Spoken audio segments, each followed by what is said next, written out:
kí ló lè wẹ̀ṣẹ̀ mi nù,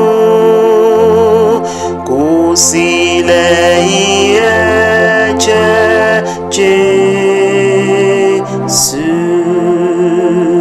Kí ló tún lè wò mí sàn,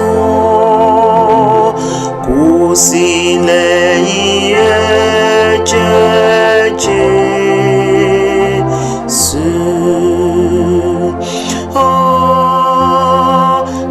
Ẹ̀jẹ̀ iyebíye tó mú mi fún Kristi, kò sí ìsan mìíràn mọ́, kò sí lẹ́yìn ẹ̀jẹ̀ Jésù.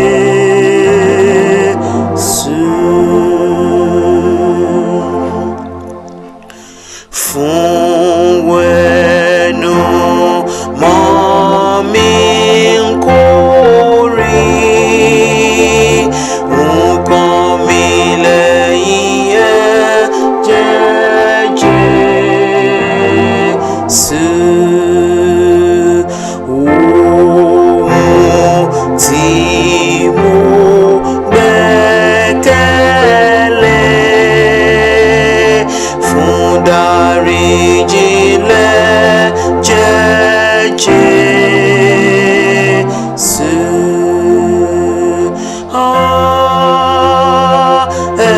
Ẹ̀jẹ̀ iyebíye tó mú mi fún Kristi, kò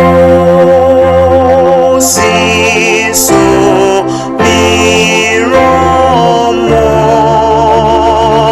kò sí lẹ́yìn ẹ̀jẹ̀ Jésù.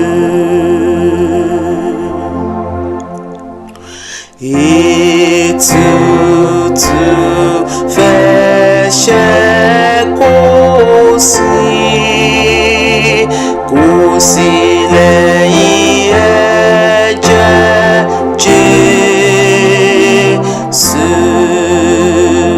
Iṣẹ́ rere kan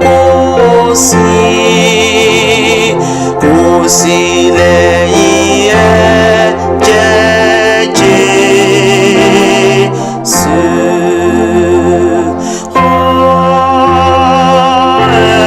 Ẹ̀jẹ̀ iyebíye tó mú mi fún Kristi, kò sí ìsan mìíràn mọ́, kò sí lẹ́yìn ẹ̀jẹ̀ Jésù.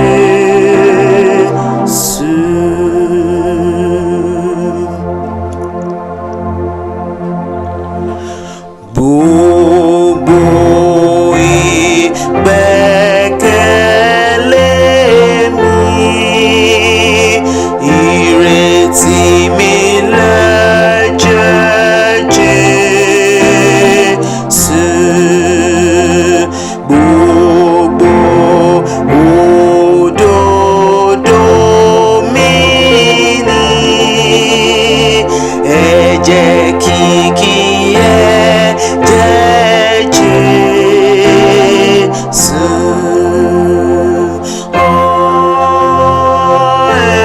Ẹ̀jẹ̀ iyebíye tó mú mi fún Kristi, kò sí ìsan mìíràn mọ́, kò sí lẹ́yìn ẹ̀jẹ̀ Jésù.